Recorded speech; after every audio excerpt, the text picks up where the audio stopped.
بسم اللہ الرحمن الرحیم وقول امرئ القیس، اور امرؤ القیس کا قول کفانی ولم اطلب قلیل من المال لیس منہ نہیں ہے تنازع کے باب سے لفساد المعنی معنی کے فساد کی وجہ سے۔ نحات کوفہ امرؤ القیس کے ایک قول سے استدلال کرتے ہیں، مصنف اس کا جواب دیتے ہیں۔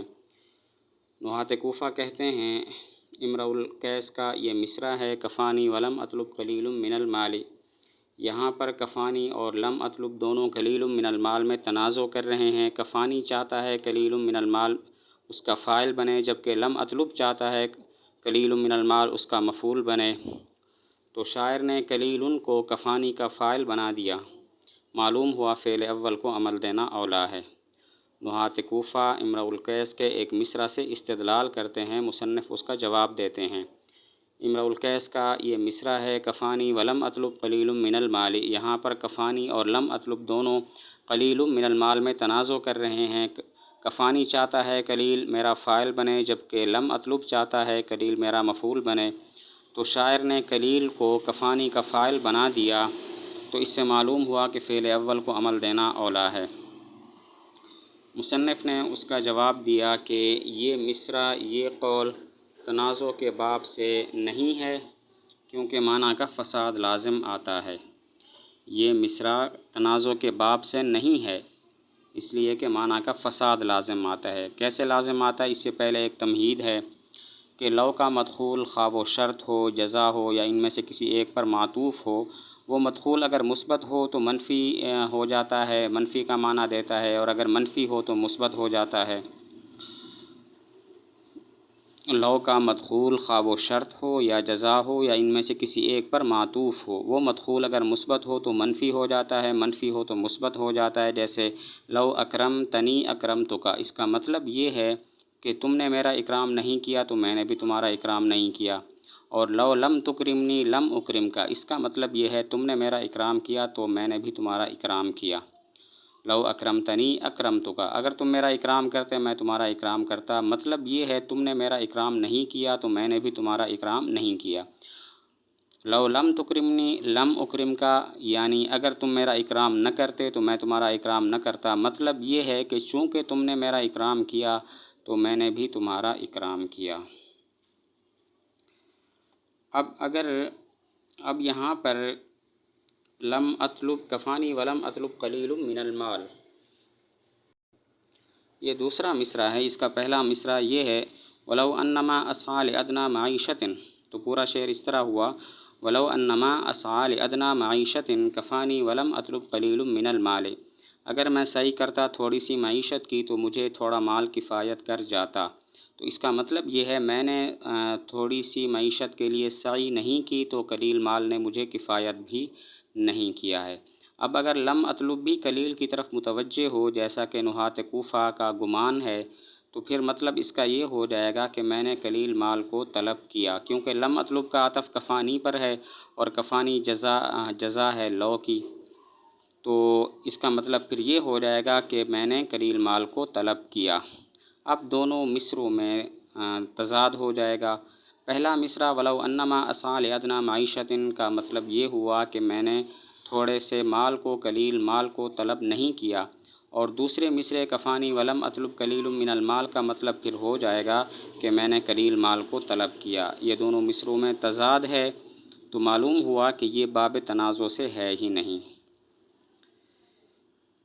جواب دیا مصنف نے کہ کفانی ولم اطلب قلیل من المال یہ تنازع کے باب سے نہیں ہے، کیونکہ معنی کا فساد لازم آتا ہے۔ کیسے لازم آتا ہے؟ اس سے پہلے ایک بات جاننی چاہیے کہ لو کا مدخول خواہ وہ شرط ہو، جزا ہو یا ان میں سے کسی ایک پر معطوف ہو، وہ مدخول اگر مثبت ہو تو منفی ہو جاتا ہے، منفی ہو تو مثبت ہو جاتا ہے۔ جیسے لو اکرمتنی اکرمتک، اگر تم میرا اکرام کرتے میں تمہارا اکرام کرتا، مطلب یہ ہے کہ تم نے میرا اکرام نہیں کیا تو میں نے بھی تمہارا اکرام نہیں کیا۔ لو لم تکرمنی لم اکرمک، اگر تم میرا اکرام نہ کرتے میں تمہارا اکرام نہ کرتا، مطلب یہ ہے تم نے میرا اکرام کیا تو میں نے بھی تمہارا اکرام کیا۔ اب فساد معنی کی وضاحت یہ ہے کفانی ولم اطلب قلیل من المال، یہ دوسرا مصرع ہے۔ اس کا پہلا مصرع ہے ولو انما اسعى لادنى معیشۃ، تو پورا شعر ہے وَلَوْ أَنَّمَا أَسْعَىٰ لِأَدْنَىٰ مَعِيشَةٍ كَفَانِي وَلَمْ أَطْلُبْ قَلِيلٌ مِّنَ الْمَالِ، اگر میں صحیح کرتا ادنا معیشت تھوڑی سی معیشت کی تو مجھے تھوڑا مال کفایت کر جاتا۔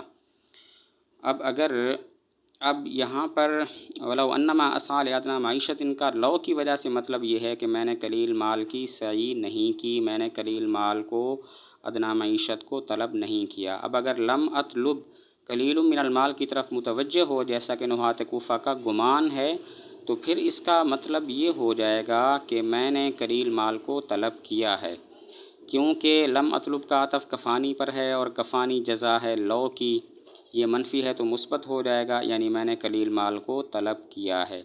اب دونوں مصروں میں پھر تضاد ہو جائے گا۔ پہلا مصرع وَلَوْ أَنَّمَا أَسْعَىٰ لِأَدْنَىٰ مَعِيشَةٍ کا مطلب یہ ہے میں نے قلیل مال کو طلب نہیں کیا، اور دوسرا مصرع کفانی ولم اطلب قلیل من المال کا مطلب ہو جائے گا میں نے قلیل مال کو طلب کیا۔ یہ تضاد ہے تو اس سے معلوم ہوا، یہ تضاد ہے اور معنی کی خرابی ہے، تو اس سے معلوم ہوا کہ یہ جو مصرع ہے یہ تنازع کے باب سے ہے ہی نہیں۔ باقی رہی یہ بات کہ لم اطلب اگر متوجہ نہیں ہے قلیل من المال کی طرف تو پھر لم اطلب کا مفعول کیا ہوگا۔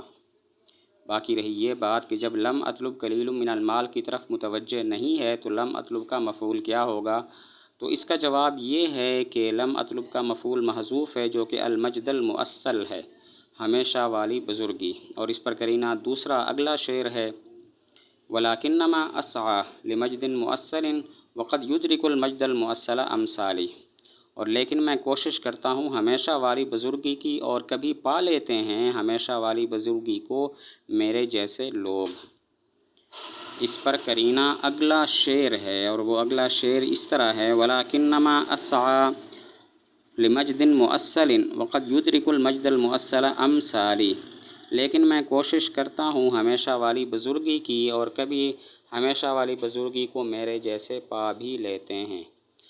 تو باقی رہی یہ بات کہ جب لم اطلب قلیل من المال کی طرف متوجہ نہیں ہے تو پھر لم اطلب کا مفعول کیا ہوگا، تو جواب یہ ہے کہ لم اطلب کا مفعول محذوف ہے جو کہ المجد المؤصل ہے، یعنی ہمیشہ والی بزرگی، اور اس پر قرینہ اگلا شعر ہے وَلَٰكِنَّمَا أَسْعَىٰ لِمَجْدٍ مُؤَصَّلٍ وَقَدْ يُدْرِكُ الْمَجْدَ الْمُؤَصَّلَ أَمْثَالِي، لیکن میں کوشش کرتا ہوں ہمیشہ والی بزرگی کی اور کبھی پا لیتے ہیں ہمیشہ والی بزرگی کو میرے جیسے لوگ۔ تو اب اس طرح یہ شعر قرینہ بن جائے گا کہ لم اطلب کا مفعول المجد المؤصل محذوف ہے۔